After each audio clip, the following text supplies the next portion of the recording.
Alright folks, so you're hearing my voice and you're seeing the sheet of paper, and you'll be seeing my hand a little more very shortly. Good. So in this video we're going to talk about the topic of bisecting an angle. Good. So the first thing we're going to do is use the protractor to measure out an angle of 60 degrees. So in other words, the protractor is the angular equivalent to your ruler. So your ruler would measure straight measurements, a straight line distance. Your protractor will measure your angular distance, alright, along a circular path. But we don't want to get too deep into the jargon, but you understand what we're talking about, and you will see it even if you don't want to get it right now.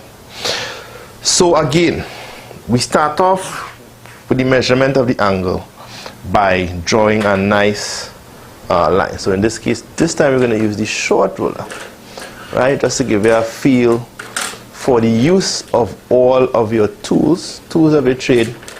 Very important. Good. So we have the short ruler this time, right? The length, the particular length of the line is not really important, so we could just draw a little line there, right? So you see what we will have to be doing if we don't have a long ruler. You have to actually use the short ruler, move the ruler along, and right, you're kind of inviting the possibility of errors there, but that is fine. We could work. Once we're careful enough, we could construct a proper line even with the short ruler. But again, hint hint, get yourself a long ruler. Good. All right, so that is our line. We have a straight line there. So just as we did before, you choose a point. Now in this case, we're choosing a point where we're going to measure an angle. So you want to bring the point somewhere in the middle here. You just choose any random point. Good. So you choose as a point there, and of course you bring in the protractor now, right? You see the point there, you put the line of the baseline of the protractor must follow the baseline of the line that you draw, right? And this here is the advantage of having drawn, don't mind, maybe it's not, okay, right, we good. And this is the advantage of having drawn a long line, because you get to see the entire length of the line running through the baseline of the protractor. And you want to measure the 60 here, look, the 60 here, alright? So you put a little point there, alright? And then you draw a line through that point, another 60 degrees. So you draw a line to this point here, and that is your 60-degree angle. Alright, so in other words, we're going to draw the angle just to demonstrate the actual bisecting of the angle. Alright? Right, so this angle here is 60 degrees. Just to make sure, we place the compass again, and yeah, it pretty much passing through the 60-degree line there. Right? So you're basically seeing that going up there. So that is a 60-degree angle.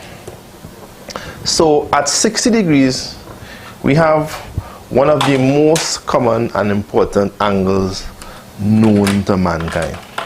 Right? 60 degrees, special number, but that's a different conversation. Alright, so how do we bisect an angle? So again, we bring in our friend, the compass, and we place the point of the compass at the vertex, right? Notice I introduced the vocabulary, right? This is the vertex here where the angle is formed, and you draw a light little arc here. The arc will pass through both lines that make up the angle. Good? You must show that. Alright? So you're showing the arc passing through this line here, and you're also showing the arc passing through this line here. Good. And your next step now is to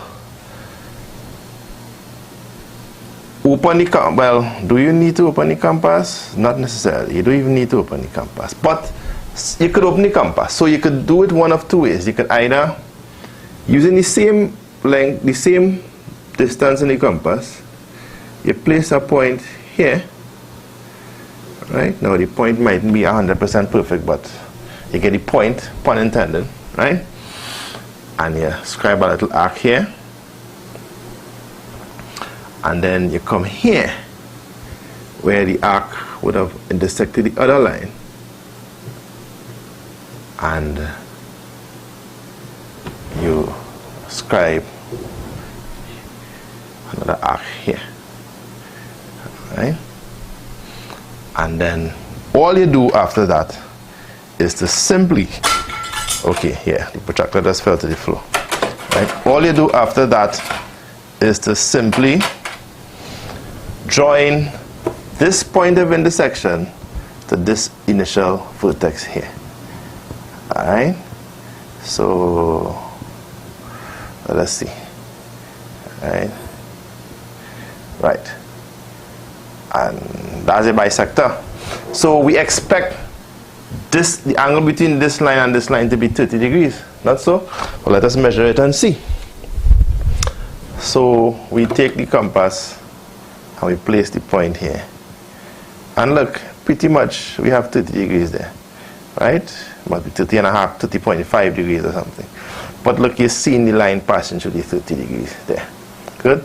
And that is all. That is all there is to the bisection of an angle. Good? Note the similarities between bisecting the line and bisecting the angle. So remember, when we were bisecting the line, we would have placed the compass on each ends of the line and drawn two arcs. In this case, we have the two lines that make the angle. We scribe an arc that passes through both lines, and we use the 2 points of intersection as the pivot points to sketch two arcs here. You form a point of intersection and you just run the line straight through and join it to the vertex, and that is all. That is all.